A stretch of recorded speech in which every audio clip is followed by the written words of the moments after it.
So I will just take you through some important things to remember to manage behavioral issues in children. Not all children have behavioral issues which need to be seen by a psychiatrist or a psychologist or any other therapist working in the mental health field. Right? For the child's emotional well-being, which is the theme Yoga Bharati has chosen for these lecture series, I think, is to be able to manage these behavioral issues the right way.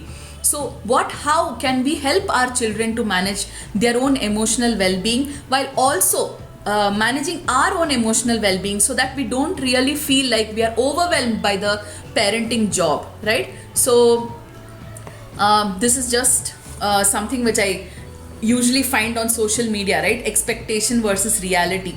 So many times we expect our children to be sincere, honest, be neat, be clean, but the reality is completely different. But do you remember as children what all you would do, how naughty you were, what were the kind of challenges your parents basically faced, and how did they deal with it? And maybe similar strategies can help, or maybe similar strategies may not help, because every child is different, every child's personality is different. We have maybe heard this very famous Sanskrit quotation which says, Lalayet pancha varshani, dasha varshani tadayet, prapte tu shodashe varshe, putram mitravadacharet. So what does this mean? It means Lalayet pancha varshani, till the age of 5 years, you have to really love your child. You have to give a lot of compassion, a lot of care and love to your child when they are growing up till 5 years of age. Dasha varshani tadayet.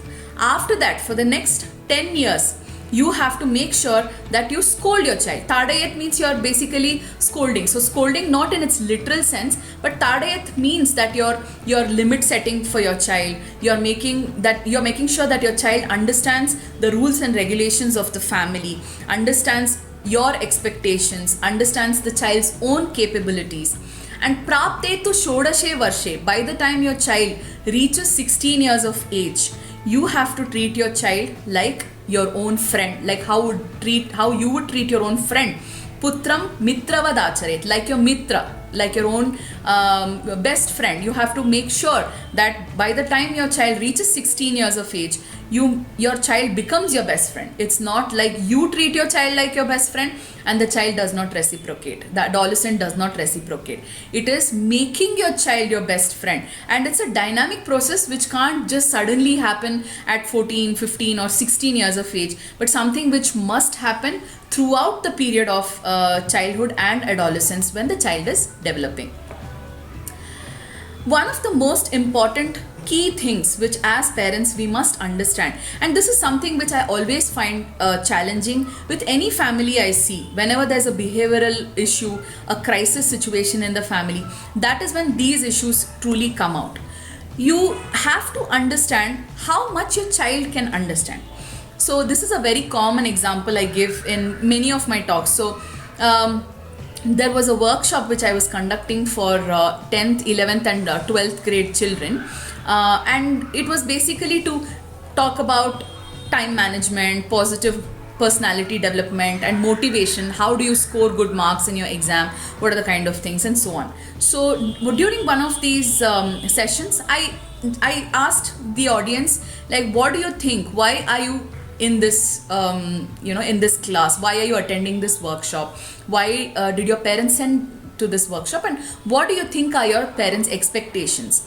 And one girl, very bright girl, she actually got up and said, ma'am, I want to get good marks and I'm attending this session because I want to achieve something very big in life. So I asked her, okay, what is life? She started laughing and she said, ma'am, I really don't know. My parents told me that I have to become something big and achieve something great in life. That is why I am telling the same thing. But what is life? Life from your child's perspective at 13, 14 or 15 years of age versus life at your perspective when you're 30 or 50 or 70 definitely is different. So you always have to understand how much is the understanding ability of your child or adolescent. You cannot use complex words when you're talking to children who are 5, 7 years of age. At the same time, you cannot you cannot treat your 14-15-year-old like a little child, right? So just today in the clinic I was seeing one child who is 10 years old. The child is having severe behavioral issues, so much so that he is very scared of his father. So when his father is at home, he is very quiet, but when his mother is at home, he throws so much of tantrums that he needs to go out and play. He needs to be given money to spend in the shop, and if the mother does not give money, he will beat her, he will kick her, he will push her to the wall. Or in spite of that, if the mother is resisting, he will threaten her that I will bang my head into the wall, I will run away from the house, or I will hurt myself. And they have only one child, so they are really worried about this child's threats, and because of that the mother very easily gives in. And even at 10 years of age, the mother is pampering him, feeding him with her own hands, patting him when he is going to sleep. So it is the other extreme where the mother is getting over involved and doing everything for the child. So you have to understand what is that zone of development your child has achieved, and according to the child's understanding and abilities, as a parent you have to train your child to be able to reflect upon the basic concepts what you're trying to say. Let them understand what their inner voice is saying. Let them communicate with you about what they feel, what you feel, and how they can take things forward.